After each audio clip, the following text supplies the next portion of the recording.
최강시사 김수민의 눈. 네, 김수민의 눈, 김수민 평론가 나와 계십니다. 안녕하세요. 네, 반갑습니다. 20대 국회 총평, 이게 좀 어려운 건데 이게 10분 만에 될란가 모르겠네요. 10분 만에 되니까 총평입니다. 어떻게 시작을 해볼까요? 네, 최악의 국회, 요 얘기부터 해볼까요? 네, 역대 최악의 국회라는 말이 언젠가부터 입에 붙어 다니는데 되게 어울려가지고 이게. 근데 저는 거꾸로 물어보고 싶은 네. 게 그러면 20대 국회보다 나은 국회는 언제 있었는가? 이걸 얘기해 보면 사람들은 언제나 지금 자신이 살고 있는 시대를 최악의 시대라고 생각하는 것이 아닌가. 지나간 것은 아름답게 보이고, 아하. 예, 그래서 좀 그런 착각들을 걷어내고 차분하게 평가를 해야 된다고 생각합니다. 구체적으로 한번 비교를 해볼까요? 그러면 20세기 이후 국회들을 보면 2000년 16대 국회 마지막 끝날 때에 노무현 전 대통령 탄핵 소추안을 의결했었죠. 국민 네. 대다수가 반대하는. 네, 그런 안이었는데 아이러니하게도 총선 시민연대의 낙천 낙선 운동을 거쳐서 만들어진 국회인데 끝이 좋지가 않았어요. 그리고 2004년 17대 국회는 개혁의 염원을 듬뿍 받은 국회였지만 실제로 이루어진 개혁이 별로 없어서 국민들의 실망을 자아냈고 2008년 18대 국회 같은 경우는 결국에 다수당의 어떤 일방적인 독주 그리고 소수파의 거센 저항 이런 것 때문에 뭐 상임위원회 회의장에 햄머질이 가해진다거나 네, 최루탄이 본회의장에서 터진다거나 이런 활극이 벌어지게 됐었습니다. 추억은 방울방울인데 이거 네. 거의. 이게 동물국회 나온 게 그때 얘기인가요? 그렇죠. 그때 동물국회 얘기 나오고 그다음에 식물국회가 19대 국회부터 나오기 시작합니다. 19대 국회에서는 국회선진화법 때문에 통과되는 법안의 숫자가 많이 줄어들었고요. 그리고 결정적인 부분은 그 당시에 이제 행정부가 시행령을 통해서 입법의 취지를 훼손시키는 일들이 벌어졌습니다. 세월호 특별법도 그랬었고. 박근혜 정부 때요. 그렇죠. 예, 맞아요. 예, 그래서 네. 국회가 스스로 시행령 또 국회가 통제할 수 있도록 하는 국회법 개정안을 통과시켜 놓고도 박근혜 전 대통령이 거부권을 행사하니까 꼬리를 내렸다. 기억나네요. 네, 그런 좀 굴욕적인 국회였다. 그래서 저는 16대 국회는 역주행 국회, 17대 국회는 실망 국회, 18대 국회는 횡포 국회, 19대 국회는 굴욕 국회다. 그럼 20대 국회가 이 국회보다 더 못한 국회였나 그런 생각을 합니다. 20대 국회는 한마디로 정리하면 뭐 있어요, 이거는? 무슨 국회? 20대 국회는 근데 지금 이제 당장에 듣는 오명은 일하지 않는 국회였다. 뭐 이런 얘기가 있기는 합니다. 이게 법안 통과율이 떨어져서 그렇긴 한데. 요 얘기 20대 국회 끝날 때 계속 나왔어요. 36%밖에 안 된다. 네. 예. 이게 보니까 16대 63%, 17대 50.3%, 18대 44.4%, 19대 41.7%. 그리고 이번에 36% 이렇게 계속 떨어져 왔거든요. 숫자는 낮은 건 사실이네요. 네, 예. 지속적으로 계속 떨어져 왔는데 이걸 잘 봐야 되는 게 분모. 그러니까 법안 발의 수를 보면은 16대 때 2,500건 정도였거든요. 네. 17대 때 7,000건이 넘었고 18대 때 1만 4천 건 정도가 됐습니다. 19대 때 1만 7,822건, 이번에 20대 국회는 2만 4,081건.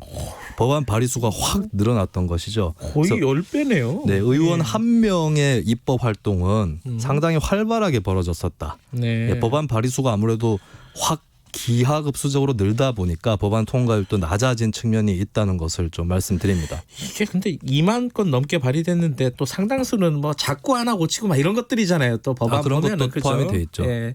어찌 됐든 발의는 많이 됐고 숫자로 보면은 네. 통과는 많이 안 됐다 상대적으로. 뭐 이게 일하지 않는 국회 맞는 거 아니에요? 그러면? 이 반성적으로 돌아볼 것은 의원들이 발의까지는 열심히 해놓고 네. 통과시키는 데 들어가는 후속 작업에서는 좀 등한시한 거 아닌가. 그게 더 어려우니까. 네, 사실. 이렇게 또 의심을 충분히 할 수는 있겠는데요. 근데 네. 근본적인 의문을 좀 던져봐야 될 것 같아요. 법안 통과율이 높은 것이 반드시 좋은 거냐.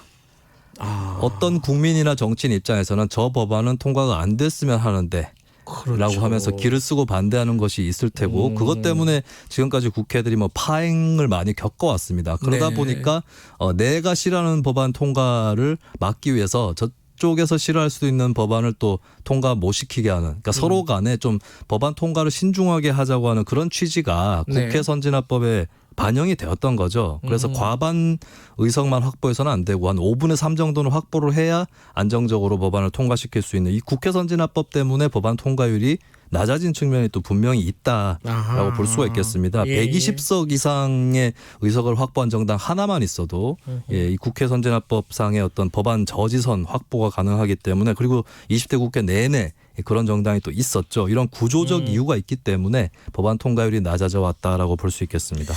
법안 통과율이 낮다는 얘기는 많이 들었는데 지금 말씀하신 통과율이 높은 게 진짜 좋은 게 맞냐? 네. 이 얘기는 한번 곱씹어볼 필요가 있겠네요. 어쨌든 20대 국회에서 긍정적인 부분은 뭐가 있을까요? 그러면은? 저는 두 가지 대표적인 예. 대목이 있다고 보는데요. 첫 번째는 아무래도 20대 국회 전반기에 있었던 일입니다. 박근혜 전 대통령 탄핵. 같은 20대 경우에 국회의 큰 족적이죠, 진짜. 예, 이것은 이제 국회가 행정부 우위에 있다라고 하는 한국 헌법의 질서를 보여준 사건이라고 네. 볼 수 있겠고 탄핵 소추안 찬성 의결이 234표가 나왔어요. 네. 전체 국회의원의 78%였는데 공교롭게도 당시 여론조사에서 탄핵 찬성 여론이 이 정도였습니다. 그러니까 민의를 정확하게 대변했다라고 네. 하는 것이고 뭐 국민 여론에 떠밀려서 한 거 아니냐 이런 비판도 많이 있었지만 이 탄핵이라는 과정이 그냥 예전에 뭐 이승만 전 대통령 하야하듯이 그렇게 하는 것이 아니라 주어진 절차와 제도를 차근차근 밟아서 이루어지는 것이었고 당시에 보니까 그 노선이 다른 정당끼리 연합을 하고 또 여당 일부 의원들을 또 설득하는 이런 과정들이 의회 정치의 좀 본령을 되살리는 네. 그런 장면이었다라고 보여집니다. 그리고 두 번째도 역시 연합 정치 사례라고 볼 수 있는데요. 패스트트랙 4+1. 이건 네. 대표적으로 약간 패스트트랙 같은 경우는 몸싸움도 많이 벌어지고 이래가지고 네네. 동물국회 얘기 나오고 이런 나쁜 거 네. 아니에요? 이게 제가 이제 패스트트랙 때 태웠던 법안들이 옳다 이런 얘기를 하는 것은 네. 아니고요. 근데 19대 국회 때 잘 보면 네. 여야 간의 1대1 대치 때문에 법안 처리가 안 되거나 아니면은 이제 그냥 담합을 통해서 되거나 이런 경우가 많았는데 네. 이 패스트트랙과 4+1은 거대 정당과 소수 정당 연합으로 네. 그 의석을 또 연합 정치로 확보해서 안건을 실제로 통과시킬 수 있게끔 하는 그리고 국회 선진화법 기준이 60%의 의석이기 때문에 과반도 아니고 60%거든요. 네. 이걸 가지고 야합이라고 표현을 해버리면 아까 전에 얘기했던 법안 통과율이 낮다는 지적이 있는데 법안을 통과시킬 수 있는 의석을 확보했는데도 야합이다라고 하면 법안 통과율 낮다고 욕을 하면 안 되는 것이겠죠. 네. 그 김수민 평론가는 굉장히 그 실용적인 어떤 입장을 네. 갖고 계시군요. 근데 어쨌든 간에 이제 단독 정당이 아니라 여러 네. 정당에서 다수 의석을 확보해서 법안을 네. 통과시킬 수 있다라는 것을 보여준 그런 사례라고 봐야 될 것 같고 물론 이제 개별 법안에 대해서 옳고 그러면 뭐 네. 따로 얘기할 수 있겠지만 패스트트랙이라든지 4+1 자체를 욕하는 것은 네. 예, 국회의 어떤 취지나 위상에 맞지 않는다 지적을 하고 싶습니다. 이게 뭐 들으신 분 입장에서 보면은 20대 국회에 대한 뜻밖의 칭찬일 수도 있는데 네. 어쨌든 뭐 한계는 분명히 있을 거고요. 30초 남았습니다. 한계를 30초 안에. 한계는 오히려 이제 거대 양당이 좀 담합해서 통과시킨 정책들 보면 인터넷 은행법이라든지 최저임금 산입 범위 확대 네. 또 데이터 3법 이런 부분들이 개인의 인권이라든지 노동자 권리하고는 좀 상충되는 그런 지적을 많이 받았고 어느 쪽이 옳든 그러든 간에 논쟁이 좀 치열하게 붙었어야 되는데 거대 양당이 좀 쉽게 합의해서 통과시킨 이 민생경제 법안들이 있습니다. 이런 부분은 19대 국회 때 노동관계법을 두고 여야가 충돌했던 것보다 조금 더 후퇴하지 않았나 싶고요. 다음 국회에서는 이런 법안들이 어떻게 통과되는지 싸울 때 제대로 싸우는지 지켜보셨으면 좋겠습니다. 알겠습니다. 김수민의 눈이었습니다. 고맙습니다. 네, 감사합니다. 김경래 최강시사 2부는 여기까지고요. 일부 지역국에서는 해당 지역 방송 보내드립니다.